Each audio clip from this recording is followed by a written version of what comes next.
c'est pas toujours facile d'avoir les salles. Il y a un travail d'organisation après. Bon, alors, ça s'appelle 15 ans, comment j'apprends sur Internet. Donc voilà. Donc moi, je suis Clara Delcroix. Actuellement, je suis en seconde à Bibac. Donc en fait, c'est à la fin, on passe notre baccalauréat et notre abitur, c'est l'équivalent allemand du bac. Donc on a les heures d'histoire géo, c'est en allemand. Et on a plus d'heures d'allemand que la normale. Donc je fais anglais en LV2. Donc papa, il travaille dans les médias sociaux et il s'occupe de la génération Z. Ise, ma sœur qui est là, elle est dyslexique et dans Pinterest, elle a 350 000 abonnés. Et maman, elle est enseignante et elle utilise moins Internet que nous. Voilà. Et sinon, en loisir, je m'intéresse à la cuisine. On a déjà parlé de la cuisine de Mémé Monique, donc je fais avec Ise. Et dedans, on fait des snap guides, c'est des pas à pas, mais j'y reviendrai plus tard. Et donc là, c'est en anglais. Après, sinon, je fais de la guitare, de l'harmonica, de la guimbarde. En sport, je fais de l'athlétisme. J'ai fait de l'escalade, cette année, j'en fais plus, mais j'en ai fait pendant 2 ans. Et sinon, j'aime bien aussi la randonnée. Je m'intéresse aux activités manuelles, comme le tricot, le crochet, la couture, la broderie, etc. Le dessin. Je fais du théâtre depuis longtemps maintenant, depuis que je suis du théâtre. Depuis que je suis en CM1, donc ça remonte à un bail. Et je m'intéresse aussi au voyage. Donc après. Donc l'année dernière, donc j'avais le brevet. Et il n'y avait aucun temps de révision qui était prévu par l'école, le collège. Du coup, moi j'ai arrêté les cours un mois avant à peu près pour faire mes propres révisions avec DigiSchool. C'est un truc en ligne où il y a tous les cours, quoi. Et du coup, j'ai utilisé ça. Et le prof de maths, je lui avais dit, il avait dit, ouais, c'est très important de venir en cours jusqu'à la fin de l'année, sinon il y a une partie du programme que vous allez louper et vous allez arriver en seconde, vous allez être totalement déboussolé, etc. Moi, je lui ai dit, mais vous savez, monsieur, les cours, on peut aussi les voir en ligne, quoi, parce que ça revient au même. Et donc. T'as même été plus loin, ce que t'as dit. Que les cours en ligne. Ouais, ils étaient mieux, les cours en ligne aussi. On arrive un peu à mieux les comprendre. C'est un copain, là. Et sinon, en complément, il y a un jeu, ça s'appelle GeoMaster, mais moi je suis pas très forte en géographie. Et en fait, le but c'est de trouver les pays. Et du coup, pour réviser la géographie, c'était bien. Mais au départ, c'est un jeu, donc voilà. Et ça nous a permis de découvrir un endroit. C'est avec lui. Ah oui. Et aussi, en fait, pour les vacances de l'année dernière, on cherchait des endroits où aller. Et dedans, j'avais vu qu'aux Pays-Bas, il y avait un endroit avec plein de moulins à vent. Et du coup, on l'a découvert grâce à ça. Parce qu'en plus, c'est pas très loin d'ici.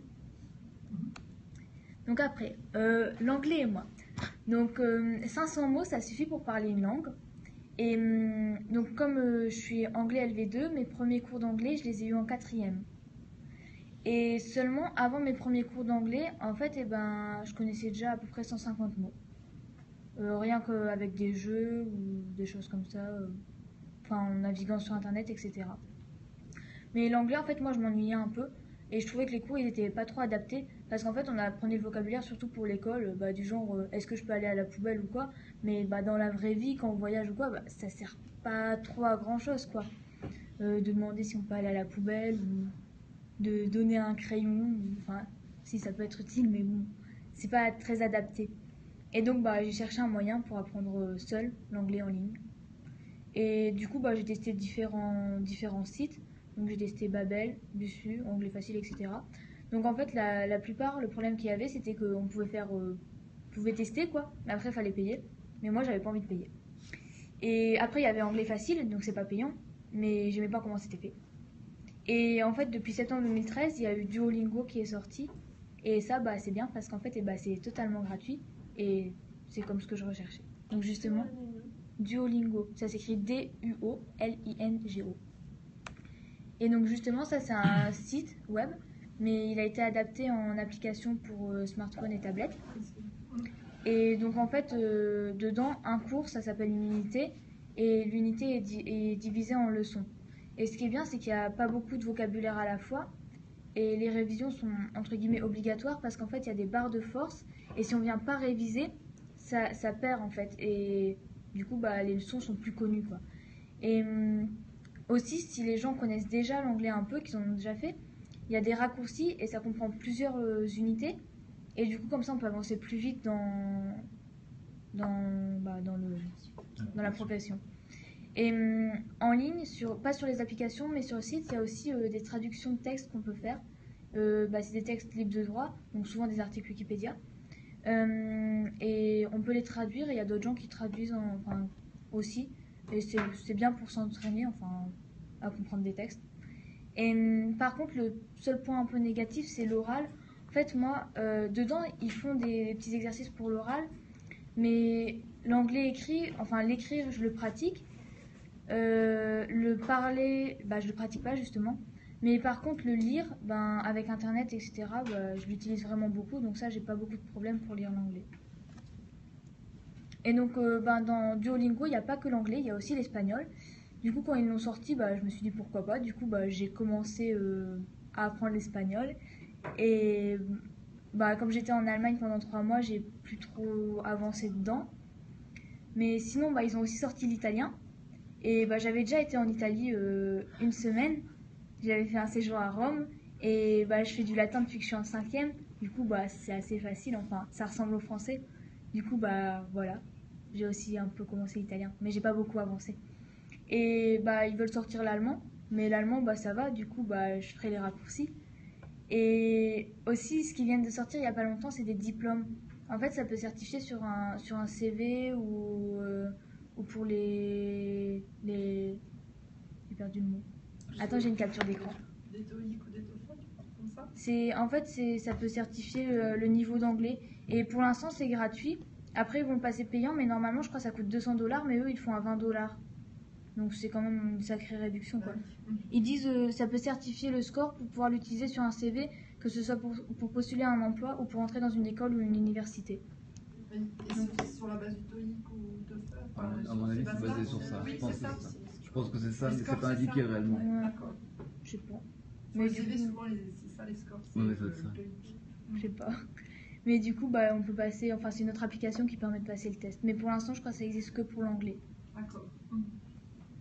Et donc, avec la cuisine de Monique, c'est moi qui m'occupais des Snap Guides. Comme Iso, elle est dyslexique, elle a plus de mal pour écrire des textes. Donc, au Snap Guide, je peux t'expliquer parce que mais j'explique là.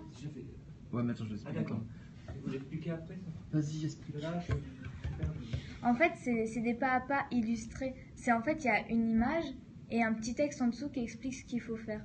Et parfois, il y a aussi des endroits où c'est pas des images, où c'est juste du texte. Mais le principe au départ, c'est avec une image, une description. Ou des vidéos. Et ça explique par exemple une recette de cuisine ou c'est un mode d'emploi entre guillemets. Et comment vous écrivez ça, Snap? S-N-A-P et guide après G-U-I-D-E. Et donc Non, mais c'est super bien, même pour les entreprises, par exemple pour les modes d'emploi, pour des systèmes de fabrication, etc. Très très simple, c'est hyper efficace. Alors c'est pratiquement pas connu en français. Le public il est Il y a un majoritaire. concurrent français, mais qu'on n'aime pas trop, moi je le dis, qui est sur l'île en plus, c'est pas grave. Mais Snapguide, c'est hyper efficace, quoi. Et donc, comme le public il est majoritairement anglophone, dedans on a fait des guides en français, mais on les a traduits en anglais. Du coup, c'est moi qui me suis chargée des traductions. En gros, j'ai utilisé tous les trucs que les profs ils critiquent, donc Google Traduction et Wikipédia. Parce que Wikipédia, on peut mettre un mot, après aller voir dans les autres langues comment ça se dit. Du coup, c'est pratique pour des termes un peu spécifiques ou quoi. On est un peu sûr. Mais du coup, en fait, les profs ils disent toujours ouais, surtout allez pas sur Wikipédia, tout ce qui est dit c'est faux, en gros, voilà. Et Google Traduction, ils disent ouais, non, ça traduit pas bien, c'est pas bien pour faire des traductions. Mais donc au final, j'ai déjà traduit une 50aine de pas à pas comme ça. Mais on n'a jamais eu trop de gens qui nous ont dit que c'était vraiment mal traduit. Au contraire, on a même au contraire sur les frites, vous avez été cité en première page quand il y a eu une recherche dessus. Alors, en fait, il y a des domaines particuliers parfois dans Snapguide comme ça, où des gens recherchent un truc particulier, et donc c'était sur les frites, comment on réalise les frites. Et le Snapguide anglais a été, il était dedans, c'était la référence pour faire les frites. Il y avait aussi les tomates séchées, on avait mis une recette pour faire des tomates séchées dans un four, et ça c'est passé en première page, sur la page d'accueil. Donc voilà. Donc c'est une application, Snapguide, c'est un service en ligne simplement qu'on peut utiliser comme on veut. Donc après, en fait, j'ai vu une guimbarde une fois, c'était le copain de ma cousine qui en avait une, et du coup ça m'a intéressée, parce que je trouvais que c'était amusant comme instrument de musique. Vous connaissez ou... C'est le son qui parle gang, gang. Ouais, voilà. Et en fait, le problème que j'ai eu, c'était comment apprendre la guimbarde. Parce que pour apprendre la guitare, ça va, c'est facile, il y a plein de choses qui s'expliquent. Mais bah, la guimbarde, il n'y a pas grand-chose. Du coup, j'ai été chercher sur Internet, mais quand on recherche en français, bah, il n'y a rien. Quand je dis rien, c'est vraiment rien. Il y a des articles qui décrivent l'instrument, mais il y a rien. Enfin, je crois qu'il y a un livre qui explique comment on joue. Donc, sinon, c'est tout. Du coup, bah, j'ai recherché en anglais, et je suis tombée sur un site allemand qui est dédié à la guimbarde, mais qui est en deux versions, une version anglaise et une version allemande. Et du coup, ben, j'ai décidé de le traduire en français. Et ben, en fait, je prends la version anglaise pour traduire, parce que j'arrive mieux à traduire l'anglais que l'allemand. Mais en fait, comme maman elle est prof d'allemand, et ben, quand il y a un truc que j'arrive pas à traduire, je lui demande avec la version allemande de le traduire.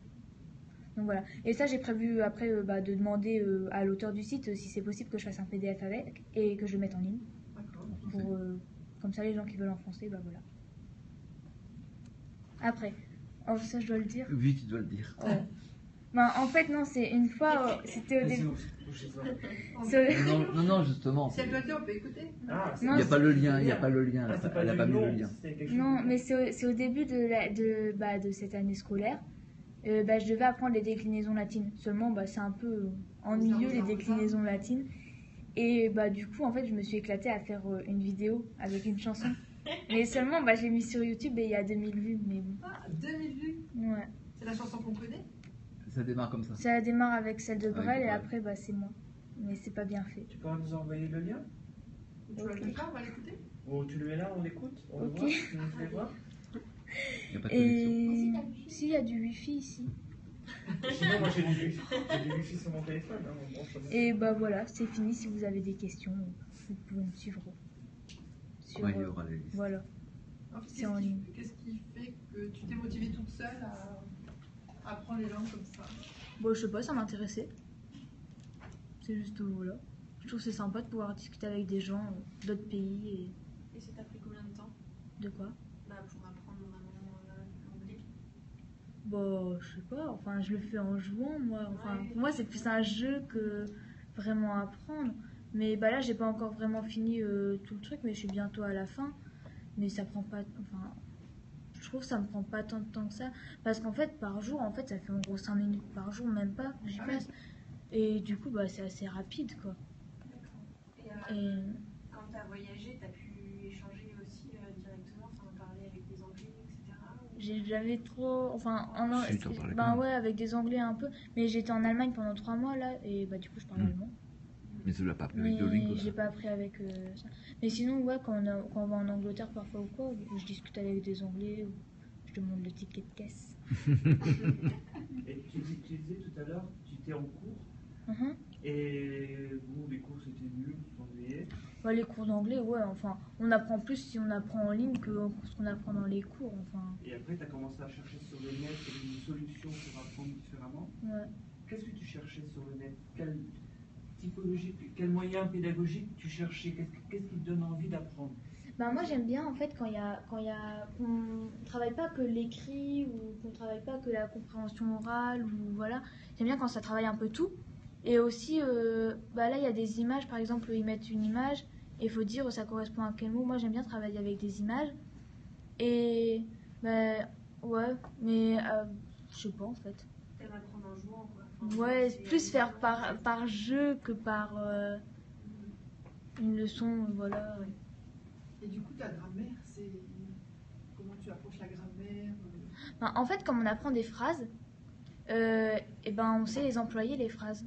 Mais en tant que tel, on n'apprend pas vraiment la grammaire, on apprend des phrases concrètes. D'accord. Et du coup, c'est aussi bien. Plus global en fait. Ouais. Et en fait, tu sais dire les phrases et tu dis ce que tu veux, mais si on te demande d'expliquer la grammaire, ça c'est un peu. Ouais. C'est pas l'approche que tu as en fait, c'est ça? Ouais. D'accord. Parce qu'on apprend du vocabulaire, on apprend plusieurs conjugaisons, on apprend comment former une phrase en fait. Mais je trouve que c'est bien justement qu'on apprend des phrases et pas des mots en vrac. Je trouve que c'est plus facile à retenir avec des phrases. parce que c'est des exemples concrets en fait. Donc, voilà. Si à ton prof d'anglais, parce que moi ça m'intéresse sur la formation, si à ton prof d'anglais qui viendrait te voir et qui te dirait qu'est-ce que tu peux me donner comme conseil pour que je m'améliore dans ma pédagogie, en tout cas pour donner mes cours, pour que ça t'intéresse et que tu viennes à mon cours. Ma prof d'anglais de cette année. Non, pas celle-là. Pas celle-là. Pas celle de cette année. Qu'est-ce que tu lui conseillerais de changer ou de faire pour que ça t'intéresse et que tu restes? Déjà, pas travailler sur des trucs enfin, qui servent que pour les cours, quoi. Pas, enfin, apprendre le vocabulaire de l'école, c'est bien, on est à l'école, mais tant que tel, ça n'a aucune utilité plus tard. Et ouais, vraiment apprendre des choses qui sont utiles, quoi. Pratique. Et qui sont pratiques, que plus tard ça nous servira, parce que, enfin, demander le vocabulaire de l'école, on s'en servira pas, quoi, plus tard. Et ouais, après, ben, moi j'aime bien les systèmes de flashcards pour apprendre. C'est. Flashcard. En fait, c'est. Bah, j'en ai sur mon portable. C'est des cartes. Nul en technologie, donc vous suivez, moi je suis pas. Des flashcards, en fait, c'est un système où on. C'est l'école là, qu'on fait la photo? Non, non. Non, non. On prend un texte, c'est comme des cartes avec d'un côté le français, de l'autre côté l'anglais. Par exemple, là c'est un truc d'allemand. Donc là j'ai ma carte. Et donc je dis mon mot allemand. Donc là je sais plus c'est quoi. Donc après je retourne. Et si c'est bon, j'ai un petit bouton pour dire que c'est bon. Okay. Et sinon bah, je passe à la suivante. Et au fur et à mesure il me dit lesquelles je connais, quoi, que j'arrive à connaître. C'est pour évaluer tes connaissances. Ouais. C'est ça? Ouais. C'est pour apprendre en fait. Ouais, j'apprends comme ça. Sur ton application. Ouais. Non, ça c'est encore une application autre. Et c'est quoi? Flashcard. Ça s'appelle flashcard. Mais il en existe plein des flashcards. Il y en a plein. Des systèmes de flashcards. Il y en a plein. Des systèmes de flashcards, il en existe des tonnes. Sur les portables, sur les tablettes, sur Internet, etc. On a plein de modèles différents et avec plein d'exercices différents qui peuvent être créés derrière. Et c'est gratuit en général. D'accord, flashcard et c'est le même logiciel.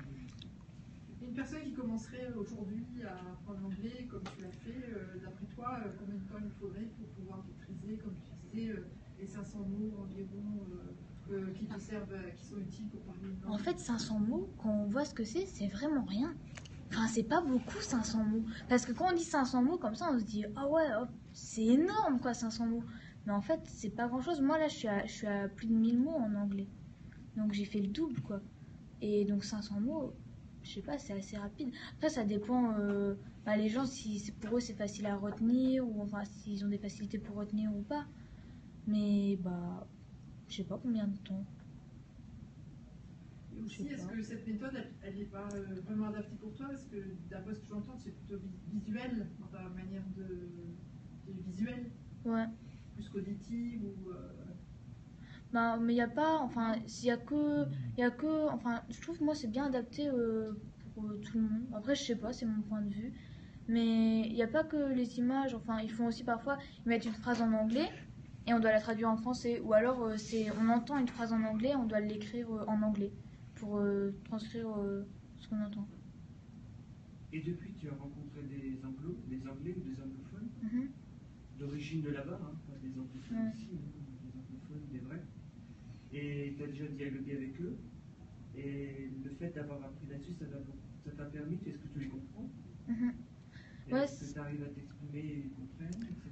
En fait, ça m'a beaucoup aidé pour la compréhension orale, je pense. Parce qu'avant l'anglais, je comprenais pas trop. Je comprenais quand c'était écrit, mais pas à l'oral. Et maintenant, je comprends beaucoup mieux l'oral.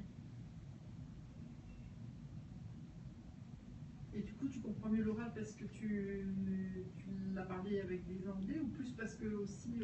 Parce que j'ai pu le travailler. Plus travailler sur plus de l'oral. Ouais.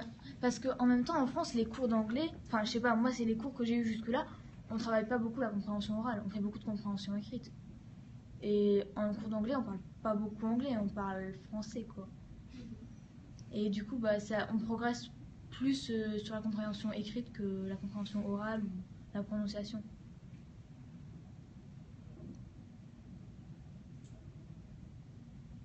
Voilà. Et l'allemand, c'est aussi c'est quelque chose qui peut. Enfin, tu as appris de la même façon ou... Non, l'allemand, en fait, j'avais allemand en LV1 au collège, mais on n'a jamais fait. enfin, on a travaillé, quoi, mais on était un groupe de 6, parce que, bah, voilà. Et bah, du coup, on faisait pas grand-chose. Et les cours, ils étaient assez faciles, moi, je trouvais.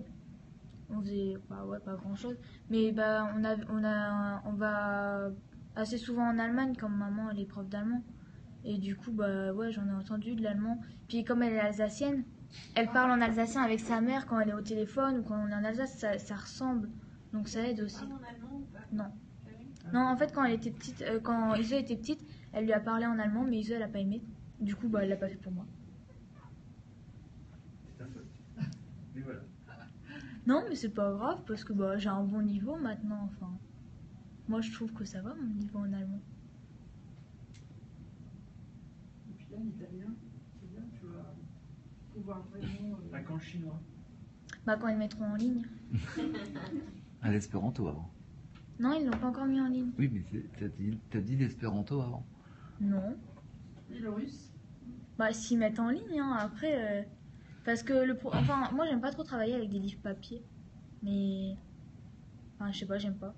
Du coup, en fait, j'aime bien quand c'est des trucs interactifs, que faut pas aller voir les corriger à la fin. Ça corrige automatiquement, quoi. Ouais. C'est ça aussi, hein, tout de suite. Oui, c'est la cliente. On veut tout de suite et on n'a pas le temps d'attendre, on perd le temps avec des machins.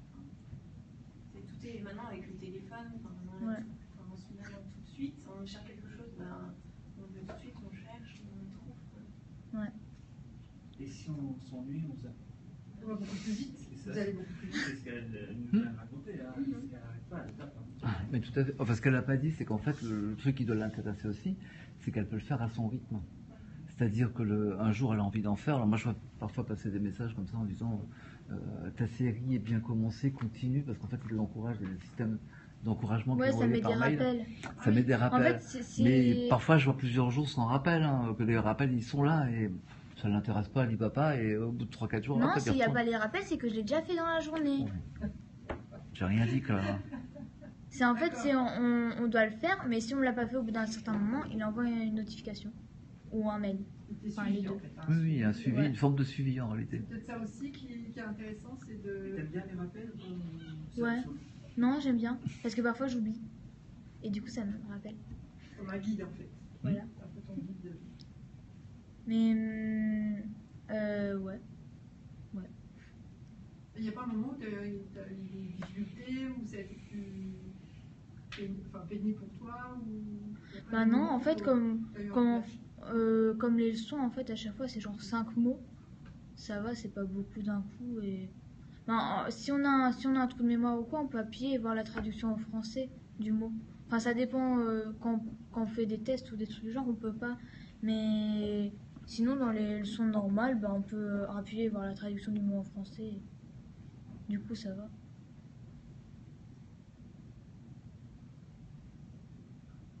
Et du coup, tout le monde parle anglais dans ta famille? Non. Oui. Il y a eu le virus, c'est transmis? Non. Non. Là, ça doit aller avec l'Australie. Bah, elle est dyslexique, donc... Iso est dyslexique, donc elle a un problème d'apprentissage de vocabulaire, etc.